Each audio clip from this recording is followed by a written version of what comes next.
여호와께서 모세에게 말씀하여 이르시되 아론과 그의 아들들에게 말하여 이르기를 너희는 이스라엘 자손을 위하여 이렇게 축복하여 이르되 여호와는 내게 복을 주시고 너를 지키시기를 원하며 여호와는 그의 얼굴을 내게 비추사 은혜 베푸시기를 원하며 여호와는 그 얼굴을 내게로 향하여 드사 평강 주시기를 원하노라 할지니라 하라.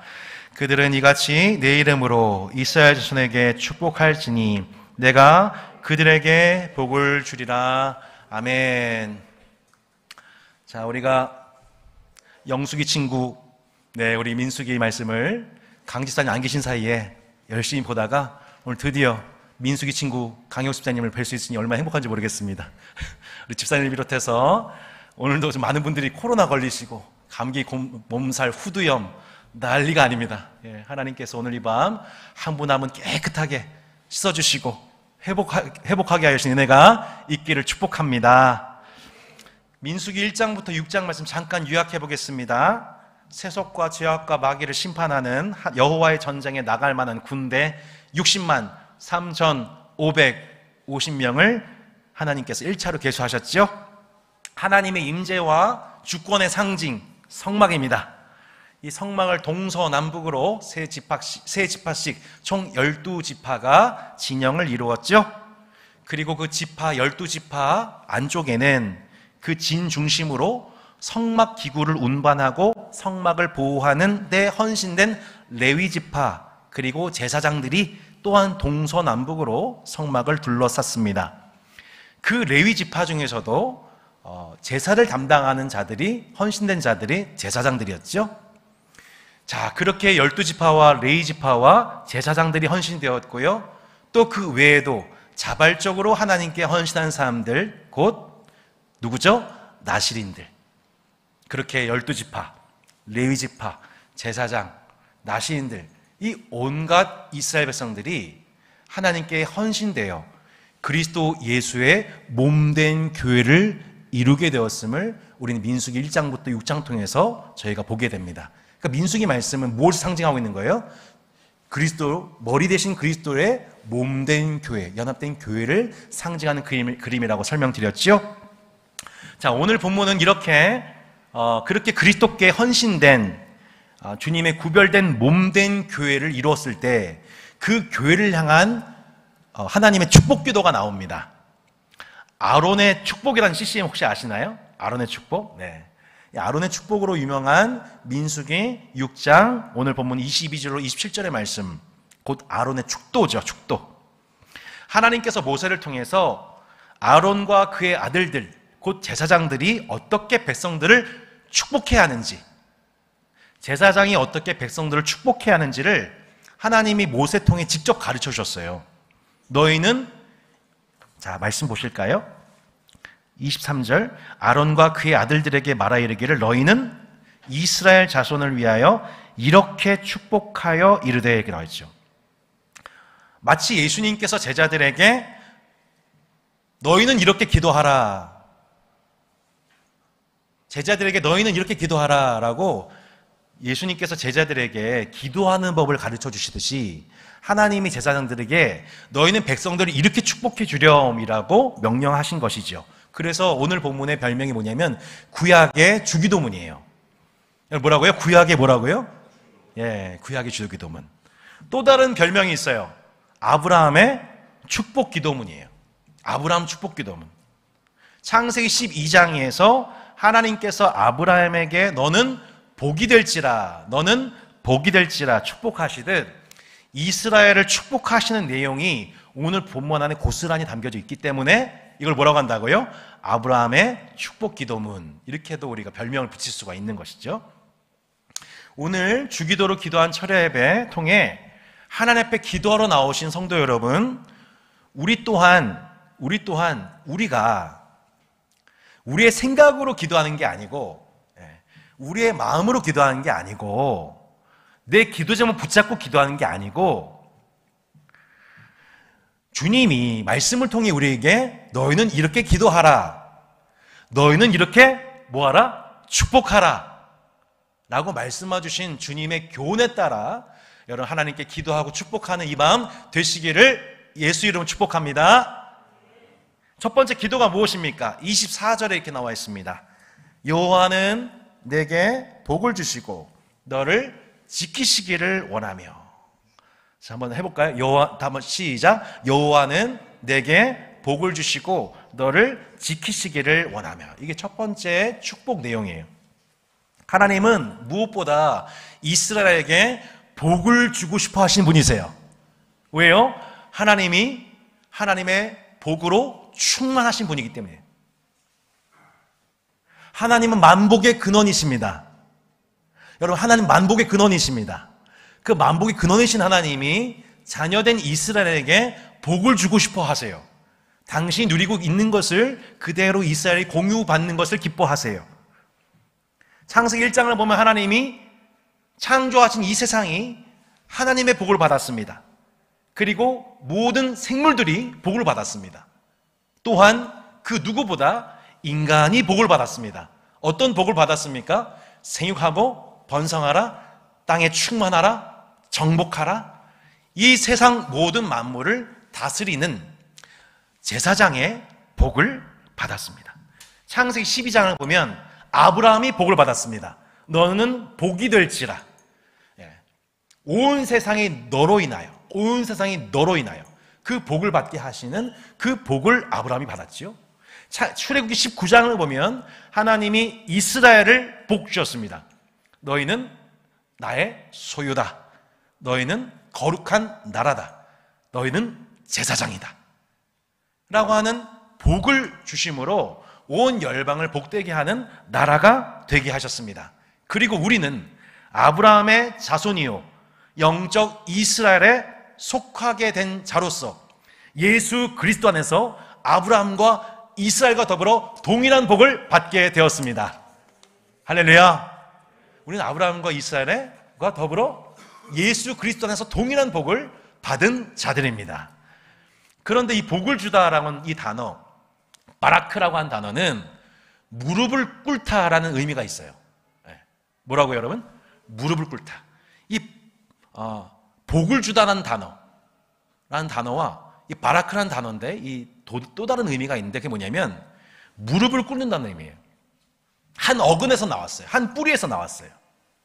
자, 인간에게 복을 수여하신 하나님, 그 하나님과 더불어서 무릎을 꿇고 그 복을 감사함으로 받는 인간, 이게 뭐라는 거예요? 성경이 말하는 복 있는 모습이라는 거예요.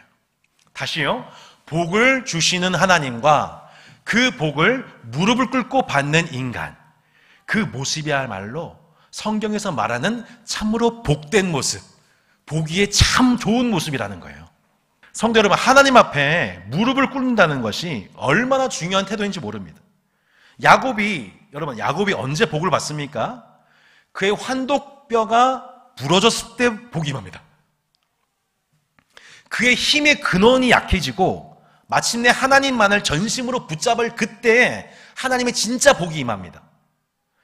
다윗이요, 언제 복을 받냐면요, 밧세바를 범하고 당한 징계 중에서 이렇게 고백합니다. 하나님, 저의 꺾으신 뼈들도 즐거워하게 하소서. 이런 고백합니다. 그의 뼈가 꺾였을 때에 잃어버렸던 복이 다시 그에게 들어오게 되는 거예요. 여러분, 무릎을 꿇는다는 게 무슨 뜻이에요? 내 뼈를 스스로 꺾는 의미입니다. 내 뼈를, 나의 못된 고집을, 나의 못된 생각을 스스로 꺾는다는 거예요. 그게 뭐야? 무릎을 꿇는다는 거예요. 여러분, 우리가 하나님 앞에 나와가지고 내 뼈를 꺾지 않고 하나님 앞에 완강하게 기도 열심히 한다고 해서 복 받는 게 아닙니다. 이걸 아셔야 돼요. 내가 아무리 1년 360일 열심히 기도해도 그게 여러분이 복이 되지 않아요. 뼈가 안 꺾이면, 내 뼈 꺾으신 뼈를 즐거워하지 않으면, 이방인처럼 중언부언한다고 40일 동안 작전기도 한다고 헌금이나 봉사를 많이 한다고 내 소원이 응답받는 것은 기독교의 기도가 아니에요. 기독교의 기도는 이것입니다. 나의 원대로 마옵시고 아버지의 원대로 되기를 원하나이다. 나의 원대로가 아니라 아버지의 원대로 되기를 원하나이다. 이게 기독교의 기도입니다. 동의하십니까? 예수님께서 스스로 뭐 하셨어요? 뼈를 꺾으셨어요. 뼈를 꺾으셨어요. 겟세마네 동산에서 그 기도가 뭐예요? 자기 뼈를 꺾는 기도예요. 나의 원대로 마시고 아버지 원대로 하시라고. 여러분, 예전에요, 제가 얼마나 기도에 열심히 있는 사람인지 모릅니다. 그렇게 안 보이시겠지만 저는 정말 기도라고 하면은 와, 이런 인정을 받고 싶었어요. 손진아는 그 누구보다도 기도에 열심히 있는 사람이다, 이거 보이고 싶어가지고 골방 들어가서 2시간, 3시간 안 나왔었어요. 완전 외식의 끝판왕. 그 선대 기도학생이 골방이 있었거든요. 2시간, 3시간 들어가서 안 나오는 거예요. 계속 기도하는 거예요. 6시 목요 예배를 드리기 전에 제가 몇 시에 내려갔냐면요, 오후 1시에 내려갔습니다. 목요일에는요, 수업을 안 넣었어요. 오후 1시 이후에. 오후 1시에 내려서 그때부터 5시간을 기도하면서 찬양하면서 준비를 했어요. 여러분, 전 그게 하나님께 복받는 모습을 생각했었습니다. 근데 그게 아니에요.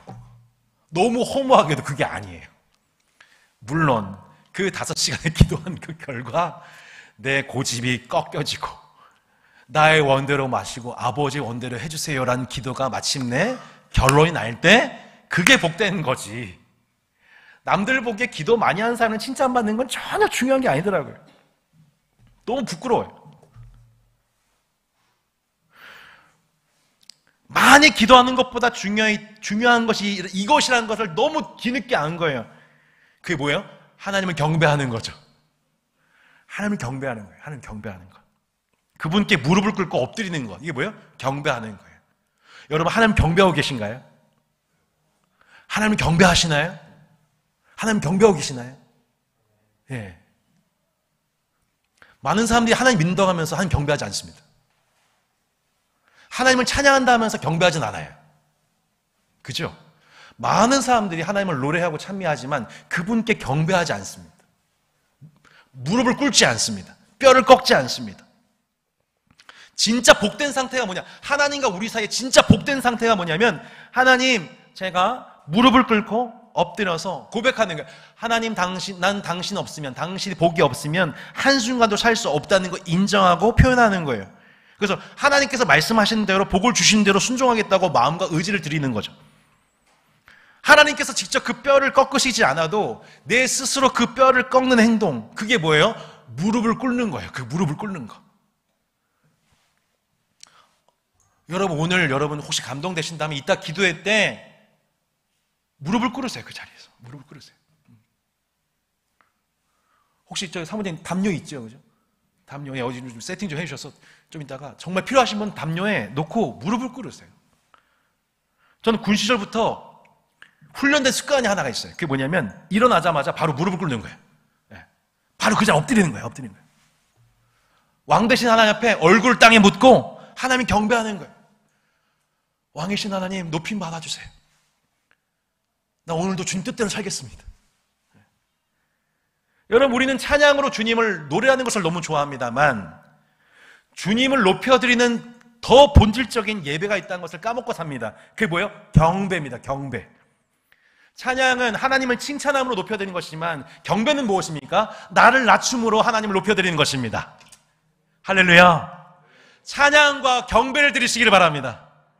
찬양과 경배를 훈련하시기를 바랍니다. 우리의 찬양과 경배를 통해 하나님이 높임 받으실 줄로 믿습니다. 하나님의 복을 받는 진짜 예배자는 누구예요? 무릎을 꿇는 자예요. 제가 오늘 이 본문님 말씀 보면서 얼마나 마음에 행복했는지 몰라요. 이거구나. 왜 하나님을 열심히 섬긴다고 하는 사람들이 복을 받지 못할까? 경배하지 않는 거예요, 하나님을. 무릎을 꿇지 않는 거예요. 내 뼈를 꺾지 않는 거예요.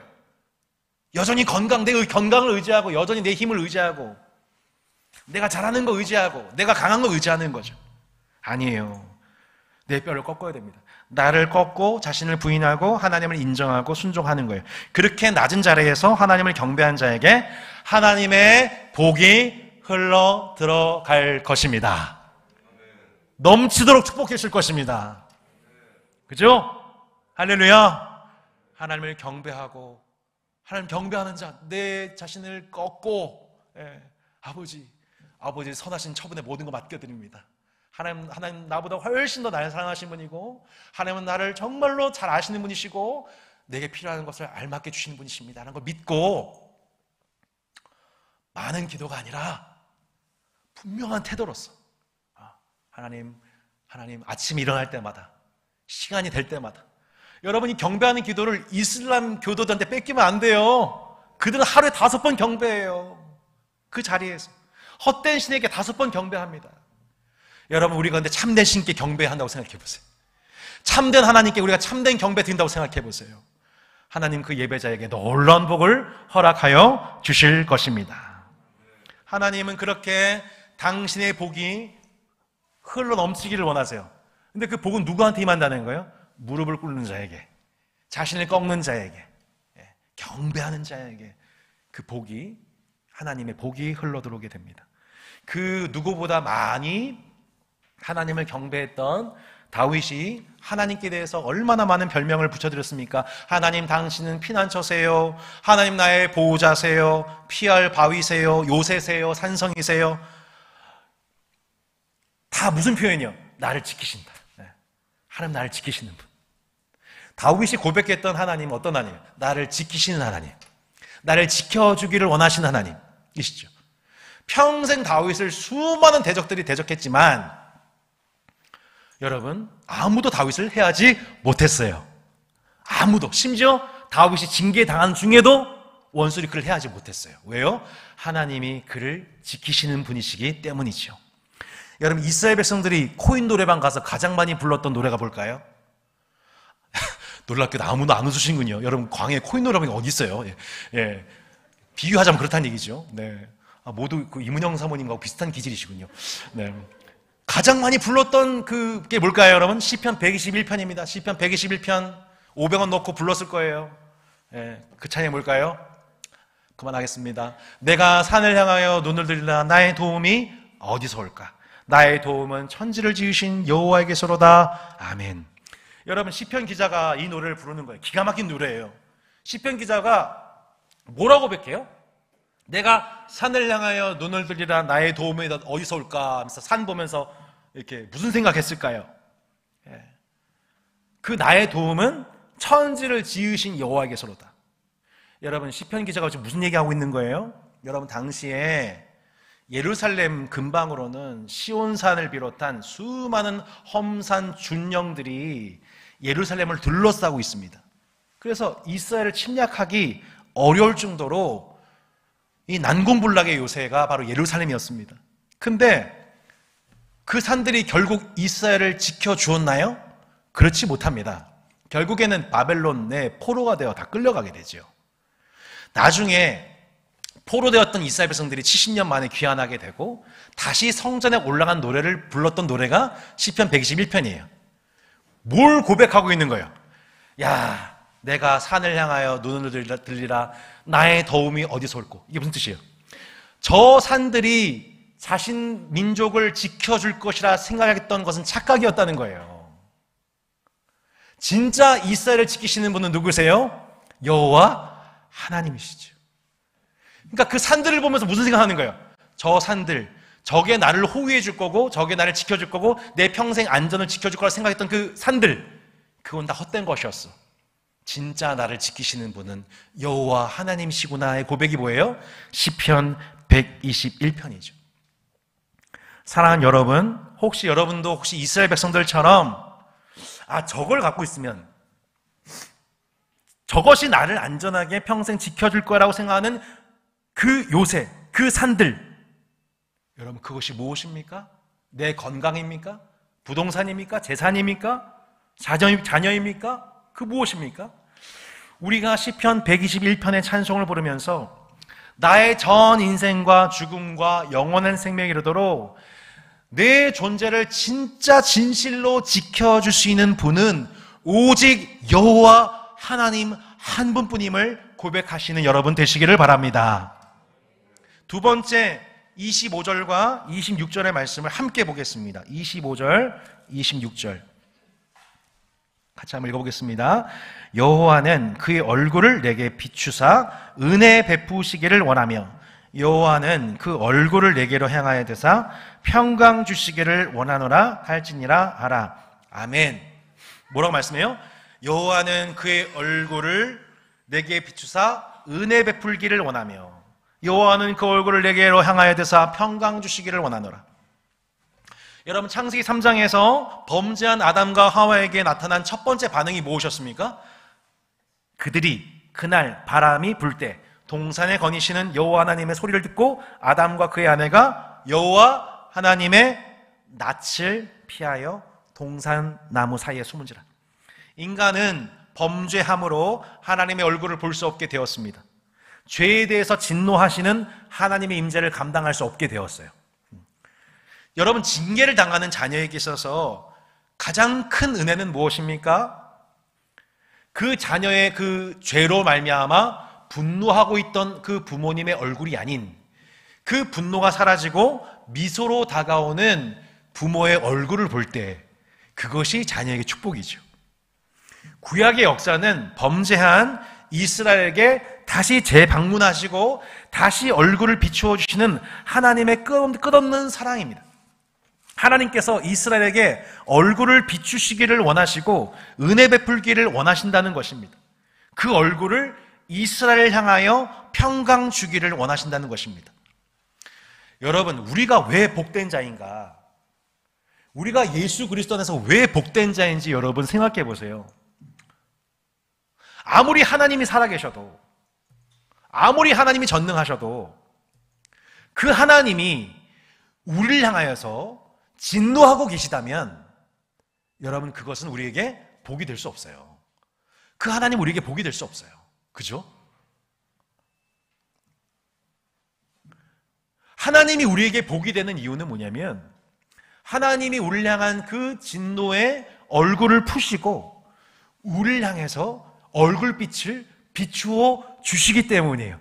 우리를 향해서 잔잔한 미소와 사랑으로 그 얼굴빛을 비추어 주기 원하시고 은혜 베풀기를 원하시는 그분의 사랑 때문에 하나님이 우리의 복음이 되시는 것입니다. 그분의 징계가 영원하다고 생각해 보세요. 한번. 우리의 죄와 불순종으로 인해서 하나님의 진노가 영원하다. 하나님 우리의 원수가 되셨다.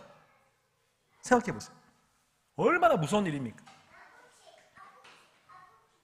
그쵸, 아버지. 저렇게 아버지라고 부를 수 있죠. 여러분, 그리스도 예수 우리 밖에 있을 때, 예수 그리스도 밖에 있을 때 우리가 그 하나님의 진노 가운데 있었다는 거예요. 성도 여러분, 이 말씀을 기억해 주세요. 한 분 한 분 기억해 주세요. 우리가 그리스도 예수 밖에 있었던 자라는 거예요. 그리스도 예수 밖에 있었을 때 우리를 향한 하나님은 얼굴은 어땠다는 거예요? 진노, 무서움의 하나님. 그 하나님의 얼굴이 영원히 바뀌지 않은 채로 우리를 향해서 있다고 생각해 보세요. 진노하신 하나님이 나를 향해서 계속 그 눈으로 날 지켜본다고 생각해 보세요. 우리에게 복음이 아니죠. 그 하나님 우리에게 복음이 될 수 없습니다. 그런데 하나님의 진노와 심판을 대신 당하신 예수 그리스도로 말미암아 우리가 그 안에서 구원과 용서와 화목을 오직 하나님의 은혜로 거저 누리게 되었어요. 하나님이 다시 우리를 향해서 얼굴빛을 비추어 주기 시작하셨어요. 그 얼굴을 들어서 사랑의 눈으로 우리를 바라보기 시작하셨어요. 이것이 우리에게 복음인 것입니다. 시편 기자는 이 복을 이렇게 노래했습니다. 시편 67편 1절 2절에서 같이 한번 읽어보도록 하겠습니다. 네, 지금 마음 같아선 우리 저 셋째 저 자녀를 진노를 향할 것 같죠? 그죠? 막 진노하고 막 집에 가서 막 그냥 어우 막 이럴 것 같죠? 아, 그렇지 않습니다, 여러분. 네. 사랑합니다. 축복합니다. 네, 나중에 봐요. 네. 시편 67편 1, 2절 같이 한번 읽어보겠습니다. 시작. 하나님은 우리에게 은혜를 베푸사 복을 주시고 비추사 주의 도를 땅 위에 주의 구원을 모든 나라에게 알리소서. 아멘. 여러분, 시편 기자가 이 민수기 6장 말씀을 가지고 노래하고 있는 거예요. 하나님은 우리에게 은혜를 베푸사 복을 주시고 그의 얼굴빛을 우리에게 비추사 그 축복의 결과가 뭐예요? 주의 도를 땅 위에, 주의 구원을 모든 나라에게 알리소서. 아멘. 시편 기자는 이스라엘에게 이렇게 복을 주시고 은혜와 평강을 주시는 하나님의 사랑과 그 얼굴을 마주하게 되면서 뭘 고백하고 있냐? 하나님, 주의 도를 땅 위에, 주의 구원을 모든 나라에게 알리소서. 한마디로 우리 하나님은, 내가 경험해 보니 내 아버지는 비단 나와 우리 민족의 하나님을 넘어 온 세계와 열방의 하나님이심을 고백하게 된 거죠.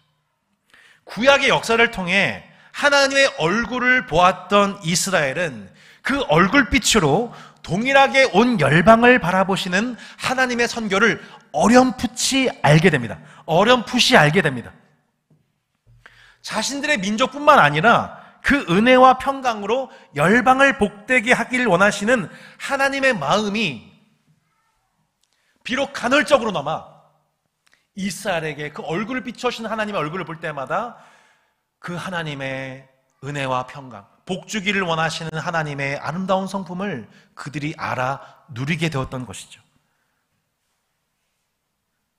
주님의 몸된 교회로 부름받은 지체된 여러분, 하나님의 마음을 우리가 더 알게 되는 비결이 무엇일까요? 그것은 이스라엘을 축복하는 법을 제사장들에게 가르쳐 주시는 것처럼 우리가 세상을 축복하는 왕 같은 제사장이 될 때 우리는 하나님의 마음을 더욱 잘 알게 될 것입니다. 각자에게 맡겨주신 직장과 가정, 배우자와 자녀들을 위해 축복 기도하는 왕 같은 제사장이 되시기를 예수 이름으로 축복합니다. 영국 런던에 탁월한 목사님 세 분이 계셨대요. 첫 번째, 침례교단의 스펄전 목사님, 두 번째가 그리스도교회의 마이어 목사님, 세 번째가 웨스터민스터 교회의 캠벨 몰간이라는 목사님이 이제 세 분이 계셨어요. 이 세 분은 저도 잘 모르지만 딱 이름 들어보면 정말 유명한 탁월한 신학자요 목회자였던 분들이에요. 근데 스펄전 목사님과 몰간 목사님에 대해서 이 마이어 목사님이 묘한 열등감에 시달렸대요. 자신도 탁월하지만 이 두 분을 볼 때 그런 마음이 있는 거죠. 자꾸 두 분 목사님에 대해서 질투감이 생기는 것을 고백하다가 하나님께 이렇게 기도했다고 합니다. 하나님, 내 속에서 그 두 분을 시기하는 마음이 사라지게 해주세요. 이런 기도를 했대요. 여러분, 근데 그 시기했던 마음이 사라졌을까요? 어떻게 생각하세요? 내 마음속에 누군가를 미워하고 시기하고 질투하고 미워하는 마음이 있을 때 하나님, 제발 이 마음 좀 거두어주세요 라고 기도하면 그 마음 사라질까요? 오, 송태훈제 잘 안 사라지던가요? 네, 우리가 경험적으로 여러분 잘 아실 거예요. 이거 잘 안 사라져요. 아무리 기도해도 시기가 사라지지가 않아요. 질투가 사라지지 않아요.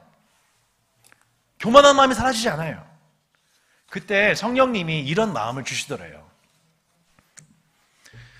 시기를 없애달라고 기도하지 말고 두 사람을 축복해라. 이 마음 없애달라고 기도하지 말고 뭐라? 축복해라, 축복. 마이어 목사님이 이때 엄청난 자유를 경험했다는 거예요. 두 분 목사님을 마음껏 축복하면서 하나님 귀하게 쓰임 받게 해주세요. 막 축복 기도를 기도했는데 그 축복하는 뒤에 마음에 어마어마한 자유와 평강이 임하더래요. 전 예전에 이거 저도 경험해봤어요. 저도 경험해봤어요. 제 마음속에 저보다 기타를 이렇게, 저는 스트로크밖에 잘 못 치는데 어떤 이 너무 이렇게 잘 뜯는, 마치 신종천 목사님을, 놀랍게도 그 형제도 신씨였어요. 어떻게 된 거지? 이 신씨가 다, 하여튼 놀랍네요. 이때를 위함이었나? 좀 신 목사님 지금 기타 잘 친 거 보면서 전혀 시기하거나 그러지 않습니다. 너무 복받았다고 생각합니다. 근데 당시 20몇 년 전에는 그 신지원, 죄송합니다. 지원이가 기타를 다 치면서 자매들의 눈길을 끄는 그 순간 선교사ቸው 동아리방 있을 수가 없어요. 미치겠어. 배가 막 이렇게 하고 막, 그러니까 골반가 더 세게 기도하고 막 그랬죠. 배가 아픈 거예요. 시기하는 마음을 없애달라고. 안 없어져요. 안 없어져요. 근데 놀랍게도요, 제가 하도 그 마음 때문에 괴로워가지고 옆에 가서 예배 시간에 엉엉 울면서 기도했어요. 축복했어요. 죄 고백하면서 하나님 지원을 축복해주세요. 축복해주세요. 그 후로 게임 끝이었어요. 여러분, 오늘 비싼 거 배우십니다. 여러분이 죄악된 어떤 마음도요, 그거 자체 없애달라고 기도해도 백날 해봐야 안 됩니다. 그러면 여러분 평생 그 마음으로 사셔야 돼요. 평생 시기하고 평생 질투하고 평생 교만하고 평생 거짓된 마음과 싸우다가 내가 이거밖에 안 되나? 예수 믿는데 이거밖에 안 되나? 평생 죄책감에 시달리고 열등감에 시달리다가 예수 믿는 사람이 하나님의 복을 받은 자녀가 한평생 시기와 질투와 교만과 정욕에 휩싸여 살다가 우리 세월이 가는 거예요. 신자로서의 삶이. 얼마나 헛되나요? 근데 놀랍게도요, 마이어 목사님처럼 축복하는 거예요. 하나님, 스펄저 목사님을 위대하게 사용해 주십시오. 우리 몰가 목사님을 귀하게 쓰임받게 해주십시오. 그 교회를 더더욱 축복해 주십시오. 그 안에서 뭐가 임해요? 자유가 임해요. 평강이 임해요.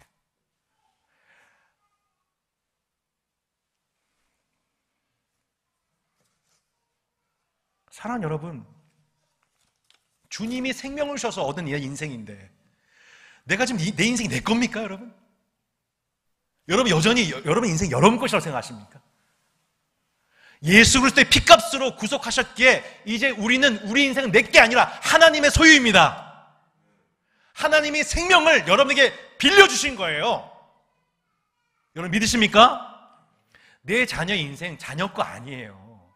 하나님 피값으로 사신 하나님의 소유된 시간입니다. 그 시간 어떻게 사용하라고요? 이웃 사랑하라고, 복음 전하라고.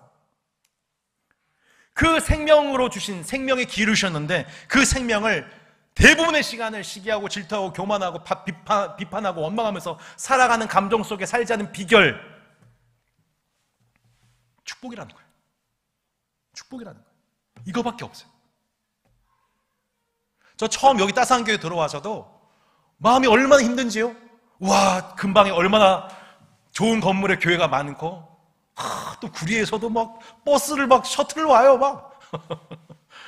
미치겠는 거예요, 막. 미치겠는 거예요. 누가 우리 교회 와? 누가 따스한 교회 와? 그러다 강 집사님 왔어요. 그러다 김용 집사님 오시고, 윤여 집사님 오시고, 그러고 왔어요. 근데 계속 제 마음속에는 계속 비교되고, 막 열등감에. 아니죠.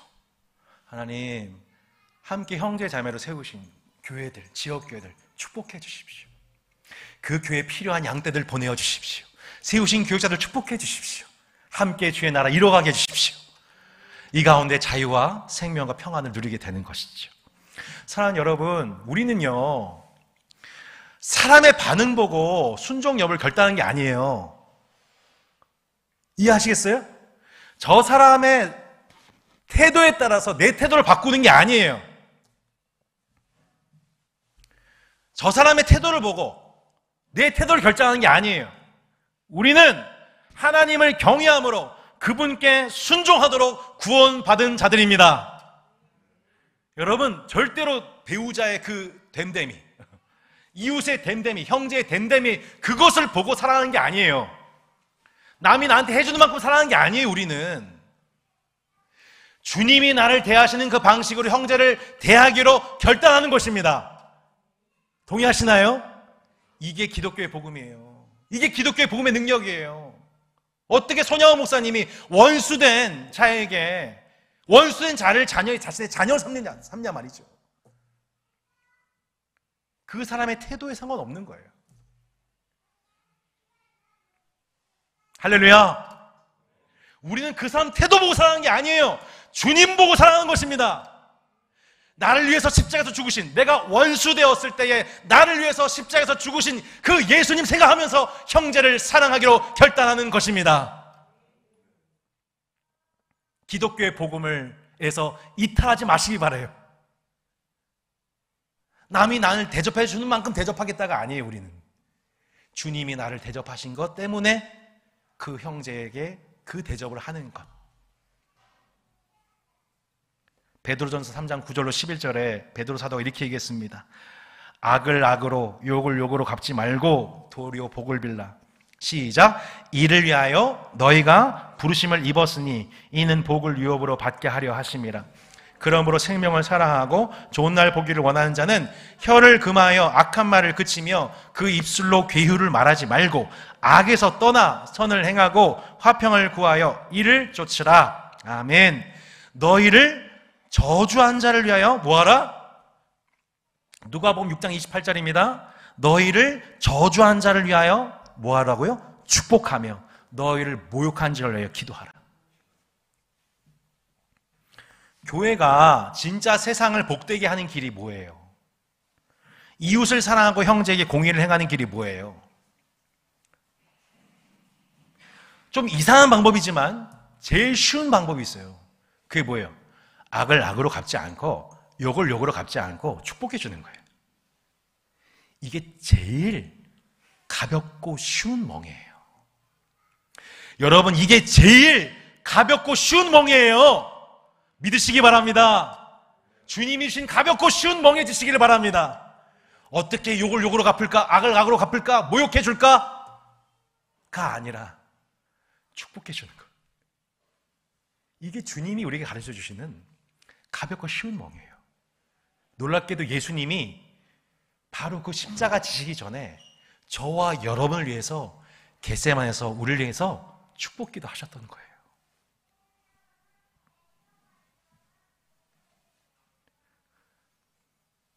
내가 당하는 아픔이 있고 상처가 있고 욕이 있는데 그걸로 품고 그 사람 복 빌어주는 거. 여러분, 이런 사람 뭐라고 하는지 아세요? 성경에서 이걸 제사장이라고 하는 거예요. 제사장. 이걸 제사장이라고 해요. 죄를 범한 자를 도리어 축복을 해줘요. 흠 많고 연약한 자를 불쌍히 여겨요. 왜요? 생명을 사랑하고 좋은 날 보기를 바라기 때문에. 하고 싶은 말을 참고 선을 행하는 거죠. 이제 말씀 마무리하겠습니다. 한 성도님이 어제 기가 막힌 카톡을 또 저한테 보내주셨습니다. 목사님, 제가 사실은요 이웃 중에서 진짜 이해가 안 되고 비상식적인 분이 계셔가지고 여름에 한바탕 했습니다. 근데 송구 영신 예배 앞두고 제가 그분께 사과를 드리게 됐습니다. 제가 잘못한 것도 아니고 사과할 일도 아니었는데 새벽에 기도할 때마다 성령님이 자꾸 그 사람한테 사과라는 마음을 주셨다는 거예요. 근데 이상하게도요, 그 미웠던 사람한테 사과하고 나니까 그 사람을 사랑하는 마음과 전도하고 싶은 마음이 생기더래요. 그 전까지는 미움이 가득 차 있어서 전도고 뭐고 나발이고 아무것도 없는 거예요. 합리적이지 않죠. 그러나 오늘날 세상의 많은 복음이 무엇이 합리적인 것인가를 따지다가 한 명의 생명도 구원하지 못합니다. 합리적인 생각이 영혼을 구원하는 게 아니에요. 합리적인 생각이 변화나 성장을 이끌어내지는 않아요. 말과 논리의 결과는 결국 대립과 분열뿐이라는 것을 대한민국 사회가 증명하고 있지 않습니까? 지금 말과 논리로 대한민국이 어떻게 되고 있나요? 점점 생명이 사장되고 있습니다. 분열되고 있습니다. 더 미워합니다. 대립합니다. 모든 이 상황들을 진짜 생명을 얻게 하는, 진짜 생명을 회복하는 길로 나아가는 몸된 교회만이 할 수 있는 능력, 그것이 무엇입니까? 제사장으로서 축복하는 것입니다. 욕을 욕으로 갚지 않고 악을 악으로 갚지 않고 뭐 하는 거예요? 도리어 복을 비는 것입니다. 자신을 배반하는 베드로를 향하여서 시몬아 내가 너를 위해서 기도했다. 넌 나를 부인하지만 난 너를 축복했다 라고 품으신 그 제사장 예수 그리스도의 능력이 베드로와 몸된 교회를 일으키셨습니다. 마찬가지로 여러분, 진짜 우리를 일으키는 힘은 참된 대제사장이신 예수님께서 우리를 축복하신 그 기도, 오늘 아론과 제사장들을 통하여 이스라엘 백성들을 이렇게 축복하라 하신 그 기도 통해 주의 몸된 교회는 다시 일어나 이 땅의 생명의 복음의 근원으로 살아갈 능력이 제사장의 축복에서 오는 줄로 믿습니다.